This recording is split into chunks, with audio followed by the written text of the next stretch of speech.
ये जो striking colours के फ्लावर्स दिख रहे हैं, ये फ्लावर्स हैं विनका यानी कि सदाबहार के। विनका के हाइब्रिड वैरायटी के फ्लावर बहुत सुंदर लगते हैं और ये पौधा लगाने में बहुत आसान है, लेकिन कई बार ऐसा होता है कि विनका का पौधा बहुत सारे लोगों का सरवाइव नहीं कर पाता, खराब हो जाता है। तो ऐसा क्यों होता है और साथ ही विनका को पौधे को हम किस तरह से लगा सकते हैं इसकी और सारी एस्पेक्ट्स में डिस्कस करूंगी इस वीडियो में। तो जुड़े रहिए इस वीडियो के अंत तक मेरे साथ। Hello friends, welcome to Divya's green fingers.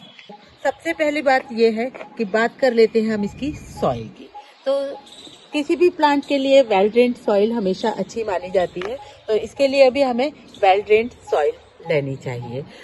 जो सॉइल मिक्सचर मैं अपने प्लांट के लिए लेती हूँ इसमें वो है 1/3 गार्डन सॉइल, 1/3 वर्मी कंपोस्ट और 1/3 मैं मिक्स में मिलाती हूँ लेमन। इसकी सॉइल में मैं कभी भी कोकोपीट और किसी भी प्रकार की खली को नहीं मिलाती, लेकिन एक चीज़ मिलाना बहुत ज़रूरी है, वो है कोई भी फंजीसाइड पाउडर। मैं मिलाती हूँ 8 इंच के एक गमले के लिए 1 चम्मच फंजीसाइड पाउडर। इसकी वजह यह है कि ये पौधा बहुत ज़्यादा फंगस प्रोन है, तो सरसों खली वगैरह नहीं मिलाती।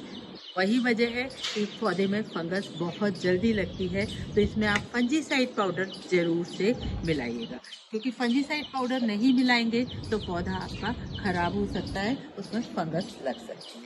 और सॉइल हमेशा वेल ड्रेन्ड बनाइएगा।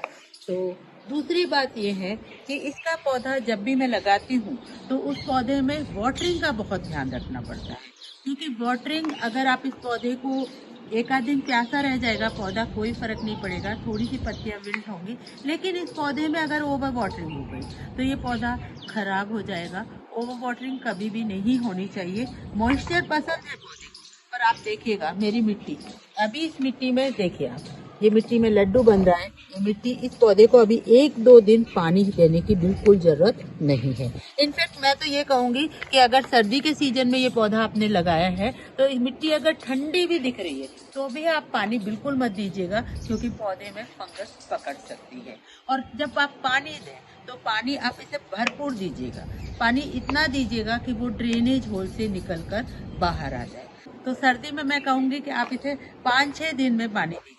5 दिन हो गए हैं अभी मेरे पौधे को पानी दिए हुए और आप मिट्टी की कंडीशन देख सकते हैं। ये फुल सनलाइट में छत पे रखा हुआ है। सर्दी की धूप थोड़ी सी ठंडी होती है, इसलिए पौधों में पानी उतनी जल्दी इवेपोरेट नहीं होता। और दूसरी बात ये कि कोई भी पौधा ओवर वाटरिंग से ज़्यादा जल्दी मरता है बजाय कि वो अंडर वाटरिंग से। तो इसमें पानी का विशेष ध्यान रखना है, क्योंकि पानी ज़्यादा होगा तो फंगस लगने की संभावना ज़्यादा बढ़ जाती है। और एक बार पौधे में फंगस लगी नहीं कि आपका पौधा समझो गया। विनका के पौधे का 2-3 दिन में बिल्कुल ऐसे स्थिति में आ जाता है पौधा कि बिल्कुल मरी स्थिति में आ जाता है। अच्छा, जब हम वाटरिंग के करते हैं विनका की तो एक और चीज़ इम्पॉर्टेंट है कि वाटरिंग इसमें आप डे टाइम पे कीजिएगा।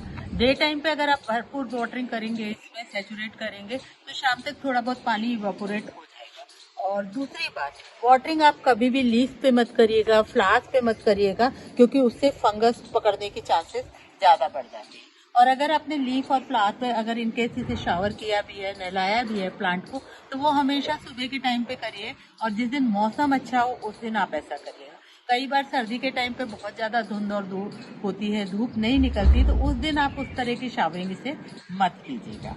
एक और चीज़ पानी से के बाद आती है सनलाइट की। तो विनका के पौधे जब भी लगाएं आप, इन्हें फुल सनलाइट के ये पौधे हैं, इनके फूलों को खिलने के लिए 6 से 8 घंटे की धूप, मतलब पूरी की पूरी धूप की ज़रूरत होती है। सर्दी की धूप बहुत ज़्यादा गर्म नहीं होती, ठंडी धूप होती है, तो आप इसे सर्दी में पूरी धूप में रखिएगा। लेकिन गर्मी के सीजन, जैसे ये पौधा पेरिनियल है, तो इसे गर्मी के सीजन में आप थोड़ी सी शेड वाली जगह पे रख दीजिएगा। ग्रीन नेट, 50% ग्रीन नेट में ये अच्छे से चलते हैं।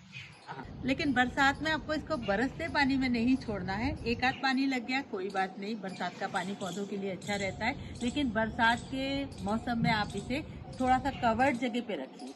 बरसात के पानी से इसे प्रॉब्लम नहीं आती। बरसात के पानी को आप कलेक्ट करके इस पौधे में दीजिए। बरसात में इसमें अमेजिंगली गुड फ्लावरिंग होती है। इतनी फ्लावरिंग, ये फ्लावरिंग अभी बहुत कम है। बरसात में जो इसके फ्लावर का साइज आता है और जो फ्लावरिंग होती है वो बहुत ज़्यादा होती है। अच्छा, लगाया इस पौधे को अक्टूबर से लेके जनवरी तक लगाया जा सकता है और फरवरी मार्च तक इसमें खूब अच्छी सी फ्लावरिंग होती है। अप्रैल में थोड़ी सी कम हो जाती है फ्लावरिंग, मई जून में नहीं होती, लेकिन बरसात जैसे ही आती है वैसे ही इसमें भर भर के फ्लावरिंग होती है। इनफैक्ट मैं कहूँगी कि इसमें लगभग 1-2 महीने ऐसे साल भर के होते हैं जब फ्लावरिंग नहीं होती, अदरवाइज इसकी फ्लावरिंग खूब अच्छे से होती है। ये 2 पौधे मेरे पुराने हैं, ये 2 पौधे मेरे नए हैं। तो इन पौधों को प्रिजर्व करके रखा जा सकता है। 2-3 साल ये आराम से चलते हैं। तो फर्टिलाइजर की बात करें तो ये पौधा हालांकि फ्लावरिंग प्लांट है और flowering plant usually high feeder होते हैं, लेकिन फिर भी इस पौधे को बहुत ज़्यादा हाई फीड की ज़रूरत नहीं होती।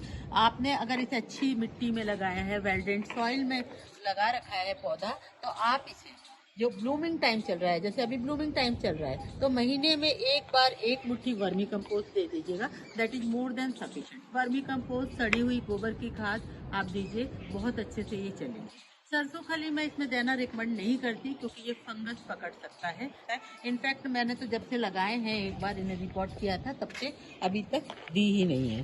तो भी फ्लावरिंग हो रही है, हालांकि उतनी प्रोमिनेंट फ्लावरिंग नहीं है। अगर मैं इसे अच्छे से सरसों खली अच्छे से इसे vermicompost time to time देती रहती तो इसमें ज़्यादा अच्छे से फ्लावरिंग हो सकती थी। अभी उतनी अच्छी नहीं है।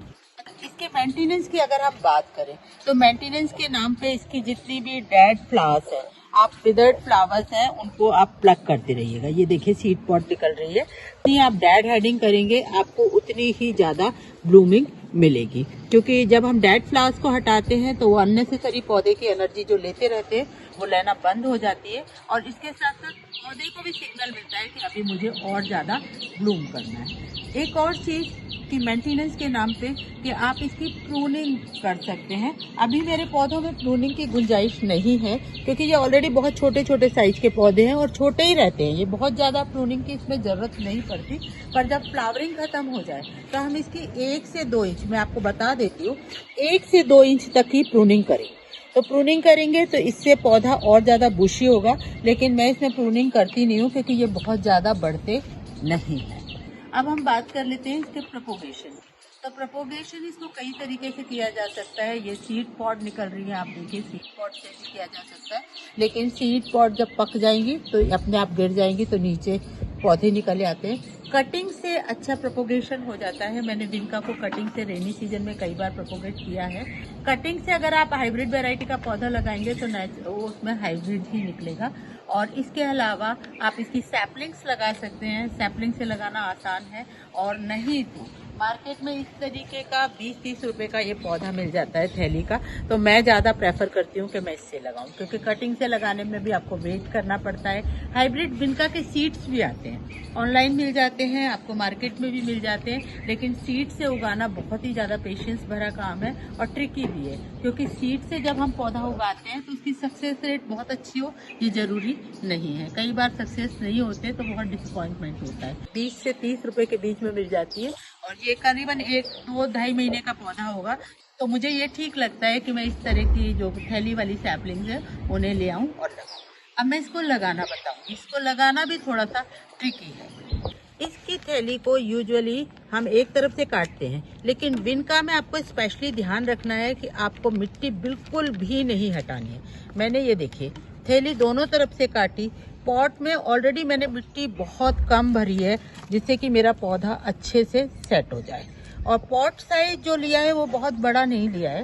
प्लास्टिक के पॉट में ये आसानी से पौधे चल जाते हैं। ये करीबन 5 इंची का पॉट है और ड्रेनेज होल बहुत अच्छा सा है। पॉट में एक पौधा, 5 से 6 इंच के पॉट में एक पौधा बहुत अच्छे से चल जाएगा। अगर आप 8 इंची का लगा रहे हैं तो 2 पौधे लगाइएगा, क्योंकि नहीं तो 8 इंच में अगर आप एक पौधा लगाएंगे तो वो पौधा मर जाएगा। वजह ये रहेगी कि 8 इंची में आप पौधा लगाएंगे, बहुत सारी मिट्टी भरेंगे और उसमें उतना ही आप पानी देंगे। तो पानी इस पौधे के लिए, अगर पौधे की जड़ें पूरा टाइम गीली रहेंगी, पानी की अधिकता हो जाएगी तो पौधे में लग जाएगी फंगस, तो पौधा नहीं चलेगा। तो इसलिए छोटा पौधा है, छोटा पॉट, बहुत ज़्यादा रूट्स इसमें नहीं होती। आपने देखा होगा मैंने रूट्स बिल्कुल भी डिस्टर्ब नहीं किए। और पौधा लगाने के बाद अब मैं इसमें जो बचा हुआ स्पेस है उसमें मैं मिट्टी से भर दूंगी। एयर पॉकेट्स बिल्कुल भी नहीं रहने चाहिए और पौधे की जड़ें बिल्कुल भी, विनका के केस में स्पेशली ये है कि आप इसकी रूट को बिल्कुल भी एक्सपोज मत करिएगा। जैसा आपका पौधा आया है आप वैसा ही उसे लगने दीजिएगा। अभी इस पौधे को कोई फर्टिलाइजर की ज़रूरत नहीं है क्योंकि ये नर्सरी से आया है, तो इसमें ऑलरेडी काफ़ी अच्छे से फर्टिलाइजर डले हुए हैं। लगाने के बाद पौधे को हमें हमेशा वाटरिंग करनी होती है, तो ये देखिएगा। और वाटरिंग जब भी आप पौधे की करें आप साइड से वाटरिंग करें, आपको बीच से वाटरिंग करने की, स्टेम पे वाटर देने की कोई ज़रूरत नहीं है। तो इस तरीके से आप इस विनका के पौधे लगाइए। कभी कभी ऐसा होता है कि विनका का प्लांट आपका अच्छे से चल रहा है, 15-20 दिन हो गए, फ्लावरिंग भी कर रहा है, फिर अचानक से वो प्लांट मुरझाने लगता है। ऐसा हो सकता है टेम्परेचर फ्लक्चुएशन की वजह से या फिर ओवर वाटरिंग की वजह से। तो ऐसे में हम प्लांट को बचाने की कोशिश करेंगे। ये मेरा पौधा है, रिसेंटली मैंने लगाया था और इसका ये हाल है। तो इसके लिए मैं लूँगी साफ़ फंजीसाइड पाउडर। आधा चम्मच साफ़ फंजीसाइड पाउडर 1 से 1.5 कप पानी में आप मिला लीजिएगा और आप प्रूनर को सुपर क्लीन कीजिएगा। या तो आप उसे सैनिटाइज कर लीजिए या फिर आप उसे सेक लीजिएगा, और नहीं तो फंजीसाइड से ही आप उसे साफ़ कर लीजिए। और इसे हम पूरा का पूरा कट कर देंगे, सारी डेड लीव्स हटा देंगे, पूरा नीचे तक कट करेंगे और कट करने के बाद जो टिप्स हैं उन पे भी फंजीसाइड पाउडर लगाएंगे और साथ में फंजीसाइड का जो पानी हमने बनाया है वो भी हम अपने पौधे में दे देंगे। इस पौधे को अभी हम 8-10 दिन रखेंगे। क्वाइट पॉसिबल है कि इसमें थोड़ा सा फुटाव आ जाए। तो ये पौधा मैंने संभालने की कोशिश की है। लेट्स सी, इसके रिजल्ट्स मैं आपको बताऊंगी 8-10 दिन बाद दूसरे वीडियो में। तो फ्रेंड्स, आई होप आपको विनका के बारे में मेरी दी गई जानकारी पसंद आई होगी। और अगर आप अपने विनका की केयर मेरे बताए हुए तरीके से करेंगे तो आप भी अपने विनका के पौधों को इंजॉय कर पाएंगे लंबे समय के लिए। और फ्रेंड्स, जितने भी वीडियोज बनाए जाते हैं वो सब काफ़ी रिसर्च के बाद बनाए जाते हैं और उनको बनाने में भी काफ़ी वक्त लगता है। तो अगर आपको मेरी ये टिप्स पसंद आई हैं और वीडियो पसंद आया है तो इस वीडियो को लाइक ज़रूर कीजिएगा, कमेंट कीजिएगा और शेयर कीजिएगा और मेरे चैनल को सब्सक्राइब कर लीजिएगा। And a big thank you for watching this video till the end. Happy gardening.